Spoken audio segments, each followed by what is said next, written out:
Assalamualaikum warahmatullahi wabarakatuh. My name is Muhammad Abizar Brahmaputra from Class A.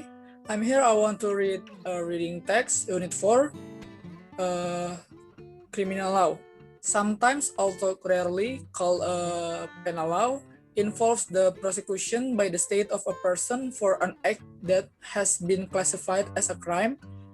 This contrasts with the civil law, which involves private individuals and organizations seeking to resolve legal disputes. Prosecution are initiated by the state through a prosecutor, while in a civil case, the victim brings the suit. Depending on the offense and jurisdiction, various punishments are available to the court to punish an offender. A court may sentence an offender to execution, corporal punishment, or deprivation of liberty, imprisonment, or incarceration, suspend the sentence, impose a fine, put the offender under government supervision through parole or probation, or place them on a community service order. Criminal law commonly proscribes, that is, prohibits, several categories of offense: offense against the person, e.g. assault; offense against property, e.g. burglary; public order crimes, e.g. prostitution and business or corporate crimes, e.g. insider dealing. Most crimes are characterized by two elements: a criminal act, actus reus, and criminal intent, mens rea. To secure a conviction, prosecutors must prove that both actus reus and mens rea were present when a particular crime was committed. In criminal case, the burden of proof is often on the prosecutor to persuade the trier, either a judge or jury, that the accused is guilty beyond a reasonable doubt of every element of the crime charged. If the prosecutor fails to prove this, a verdict of not guilty is rendered. For example, in the USA, this is referred to as a preponderance of the evidence. Thank you for your attention. Wassalamualaikum warahmatullahi wabarakatuh. Assalamualaikum warahmatullahi wabarakatuh. My name is Muhammad Abizar Brahmaputra from Class A. I'm here. I want to read a reading text, Unit 5, Business Law. Business law deals with the creation of new business and the issues that arise as existing business interact with the public, other companies, and the government. This area of the law draws on the variety of legal discipline, including tax law, intellectual property, real estate, sales, employment law, bankruptcy, and others. Business law provides rules and guidance for the companies to follow before disputes occur. Business can be formed as corporation, limited liability companies, LLCs, partnership, and other entities. In practice, business law is closely connected with other laws, such as securities law, antitrust law, bankruptcy, labor and employment law, and environmental law. Most business enterprises are organized in one of three ways: as a sole proprietorship, as a partnership, general or limited, or as a corporation.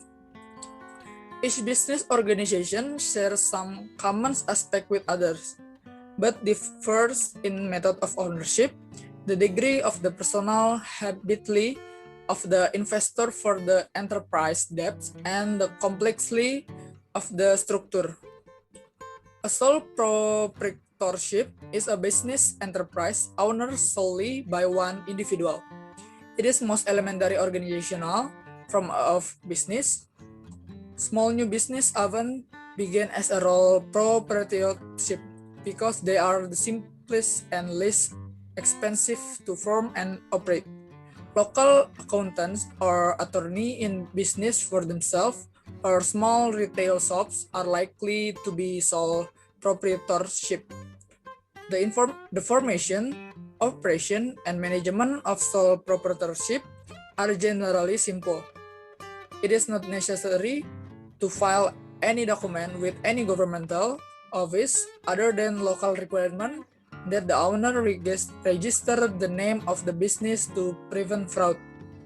This registration will notify the public, for example, that Rasulov is doing business as Rasulov Eskilari. A partnership is an association of two or more persons to carry on the business for profit as CO owner. There are two kinds of a partnership, general and limited.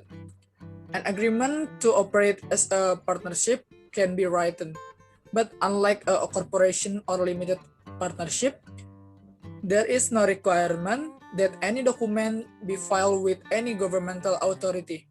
The agreement may even be oral, and partnership agreement may even be implied from conduct despite a written agreement to the contrary.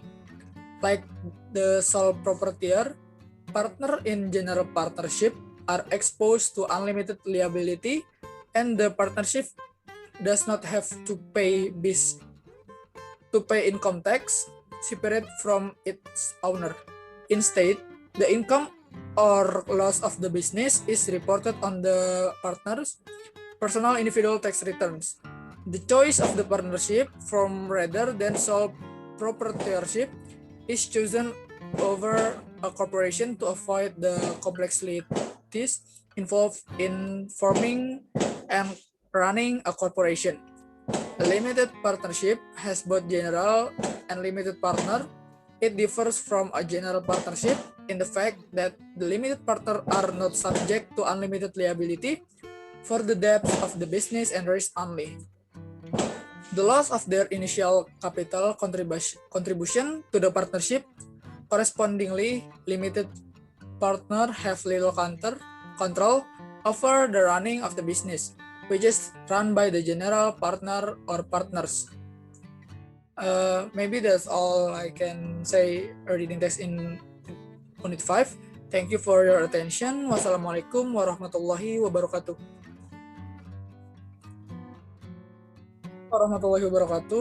My name is Muhammad Abizar Brahmaputra. I'm from class A. I'm here. I want to read the reading text. Unit 5. Contract law. Contract law. This text deals with some of the main features of contract law. Whenever we buy goods and services, we enter into a contractual relationship. Contract law deals with promise that create legal rights. In most legal systems, a contract is formed when one party makes an offer that is accepted by the other party. Some legal systems require more. For example, that the parties give each other or promise to give each other something of value. In common law system, this promise is known as consideration in the system. A one-sided promise to do something, e.g. a promise make a gift, does not lead to the formation of an enforceable contract, as it lacks consideration. When a contract is negotiated, the offer and acceptance must match each other in order for the contract to be binding. This means that one party must accept exactly what the other party has offered. If the offer and acceptance do not match each other, then the law says that the second party has made a counteroffer. That is a new offer to the first party, which then may be accepted or rejected. For there to be valid contract, the parties must agree on the essential terms. This include the price and subject matter of the contract. Contract may be made in writing or by spoken word. If the parties make the contract by spoken word, it is called an oral contract. In some jurisdictions, certain special types of the contract must be in the writing or they are not valid, e.g. the sale of land. Contract give both parties rights and obligation. Rights are something positive which a party wants to get from a contract, e.g. the right to payment of money. Obligations are something that a party has to do or give up to get this right, e.g. the obligation to the work. When a party does not do what is required to do under a contract, that party said to have breached the contract. The other party may file a lawsuit against the breaching party to breach of contract. The non-breaching party, sometimes called the injured party, may try to get a court to award damage for the breach. Damage refers to money that the court ordered the breaching party to pay to the non-breaching party in compensation. Other remedies include specific performance, where our court order the breaching party to perform the contract, that is, to do what it promised to do. A party may want to transfer its rights under a contract to another party. This is called an assignment. When a party assigns, gives, its right under the contract to another party, the assigning party is called the assignor, and the party who gets the right is called assignee. Maybe that's all I can say about reading text unit 6. Thank you for your attention. Wassalamualaikum warahmatullahi wabarakatuh.